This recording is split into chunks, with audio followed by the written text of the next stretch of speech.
colleague, our chairperson, Professor Bakran Paranjate, to say a few words in the form of opening remarks for this conference before we move on to the keynote panel. For the keynote, we have two very distinguished gaming research scholars, but we'll probably talk about them by the by after the opening remarks are over. Yes, ma'am. Thank you, Shogoto. As you already heard, my main task today is actually to welcome you formally as the chairperson of this center. I'm also here to support my colleague, Shogoto Bhaduri. We're very proud of him and this wonderful three-nation workshop that he's put together. And I also want to welcome all our overseas delegates.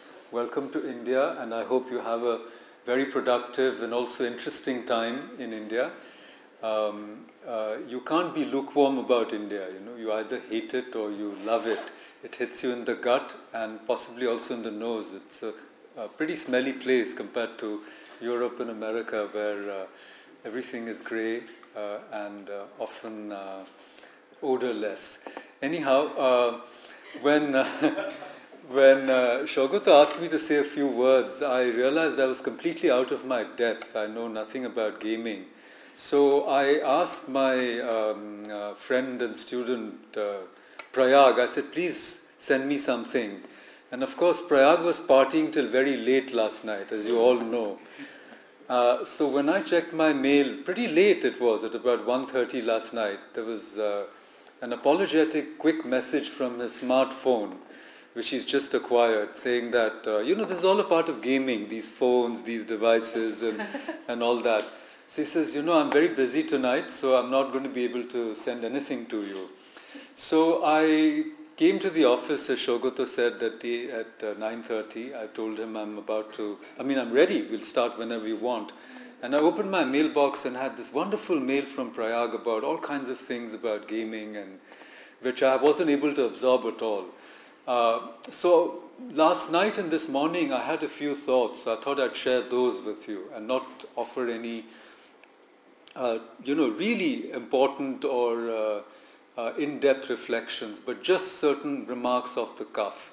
Especially since this conference is on gaming across cultures, I thought it would be very important to talk a little bit about, gaming in India. You see, we have a very old tradition of gaming here, and a very important game is at the heart of one of the greatest epics of this country, the Mahabharata, which is also the longest poem in the world. It's about 200,000 lines long, or probably even longer.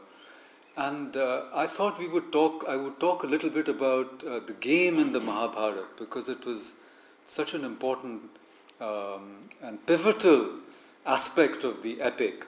And I was also thinking about another line of thought, which I would, I was also working on another line of thought, which I thought I would propose, or at least,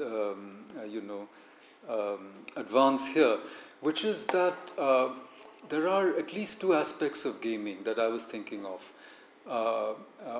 One is, of course, the game as a kind of play, as an entertainment, as a recreation, as something like narratives, something that refreshes us, and it's so central to human experience, and also the game as a kind of gamble, as a venture, as as a kind of activity of speculation in what might happen with these two aspects. And thinking about the first aspect, I was really, struck by the idea that we can't escape from games in life. We're always playing games, and games can go in two ways. I think we're going to talk a lot about computer games here, about which I know nothing except one game called Solitaire. And somebody told me that it's the most popular game, in the world. It's more popular than all these fancy Xboxes and other things. I don't know if it's true, but I haven't done any research on this. But the best thing about Solitaire is that cascade at the end, It's like an orgasm, you see. Because it creates a surplus, The cards just keep cascading, over and over and over again. And I think that's what we, go to games for that thrill, for that adrenaline rush, And there is no aspect of human life untouched by it, If you see this film, The Wolf of Wall Street, Martin Scorsese, it's all about a kind of gaming, the rush that you get from, stocks and shares and so I'm saying that and game theory in economics and everywhere else is really so important now. But I was just thinking that just two ideas. I mean, games can take you away from reality, I remember I had a definitive moment in Beijing some years ago when I was looking for an internet cafe and I was pointed to this, this massive dungeon, you see, where, I just wanted to use a terminal to check my mail, but I saw like literally hundreds of young people in this dimly lit room full of cigarette smoke, because they don't ban smoking there, apparently it didn't in those days. And apparently they were all on this in this virtual world in real time, playing with like several thousands of people all over the world, at the very same time. And they continued to play these games for hours and hours, for days on end. So one can see it as something that kind of turns you away from reality, but also something that it can also be a return to reality, because I think there is a lot of research to show that games can improve cognitive skills and are really good to develop, your brain, basically, I suppose if you keep gaming, you're not going to get Alzheimer's or something. But in India, they say turmeric does it. India has one of the lowest incidence of Alzheimer's in the world. And because we use turmeric in our cooking, it does something to the brain. So you can take your pick between turmeric and gaming. It's a healthy mind. It's a healthy mind, right. Anyhow, I just wanted to say a few words about this game of the Mahabharata, which I can't get over, okay? What happens in this game is there are two cousins who are competing, and the bad guys, supposedly the bad guys, they want the kingdom of the good guys. And the good guys have a wonderful palace which is better than the palace of the bad guys. But they're cousins, mind you. So they invite these good guys, the Pandavas, to a game of dice. And somehow in the chivalry of that period, people who belonged to that warrior class were not supposed to turn down an invitation to a game of dice or to a contest in the battlefield. So they were somehow honor-bound, duty-bound to accept these invitations.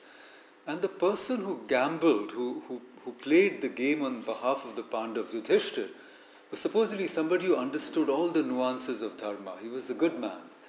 And this man knew that his only weakness was gaming.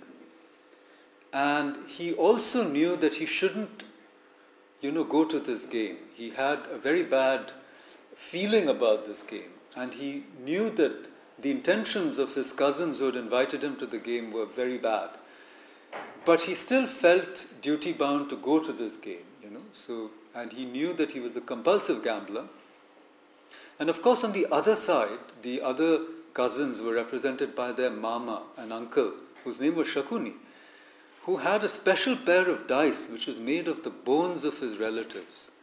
And this pair of dice would always listen to him and come out with the numbers that he wanted. So it was Shakuni who rolled the dice on behalf of the Kauravas, you see.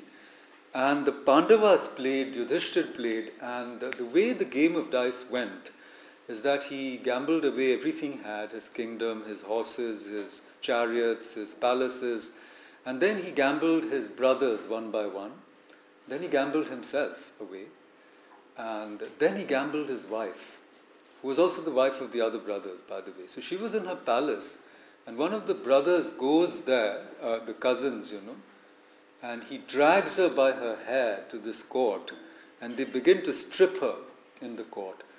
And that is where either Krishna, the Lord, who is a character in this wonderful epic, intervenes, or the poet intervenes in the garb of Krishna, who comes and saves the day. And what happens is that this game of dice is annulled because it's resulted in a cosmic disturbance, in a rupture of the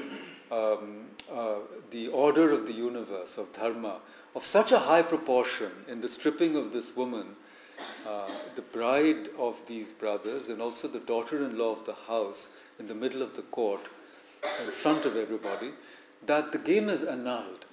But what happens in the Mahabharata is that it doesn't end there. Even after the game is annulled, a second game of dice is arranged. So what happens in this first game is, whoever has lost whatever has been restored. Everybody goes back to their palaces. But a few months later, he gets a second invitation. He again goes, again loses everything, except he doesn't gamble his wife this time.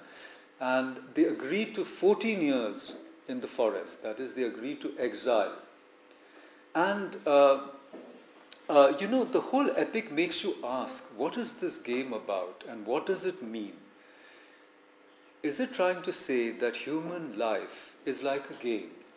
And to win the game, you need skill, like Shakuni had skills.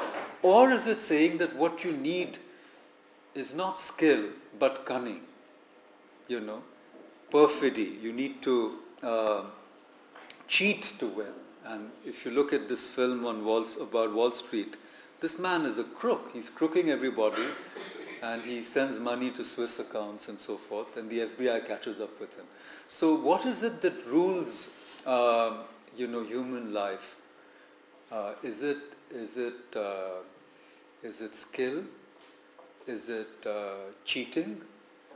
Or is it chance? Because dice is a game of chance, as it were, right? You don't know how it will go. It can go any which way. Or is it luck? Or is it human agency? Or is it something else, which you may call, for lack of better words, fate or destiny? And if you really think about the way the Mahabharata works, like many great epics do, human agency is not paramount. Human agency is one of the factors. But we realize that neither is luck, chance, cunning, skill, or even fate. In fact, a very complex notion of human destiny emerges in the epic, where you begin to realize that the whole of the universe is a totality made up of infinite causes which must all work at the same time in a certain manner for a certain outcome to happen. And therefore, in a way, you can't, as it were, really outgame the greatest game of all, which is this cosmic game in which we are all players. And this is the cosmic game which we call the Leela, the play of the world itself. But going back to the Mahabharata, the game of dice is in fact a sort of prefiguring of another game, which is the battlefield of the Kurukshetra. Because what has been those lines that have been fudged or smeared in this game of dice, which was a game of cunning and betrayal and perfidy and cheating and so forth, those lines are redrawn in the battlefield, which becomes actually the real game in which the Pandavas and Kauravas clash.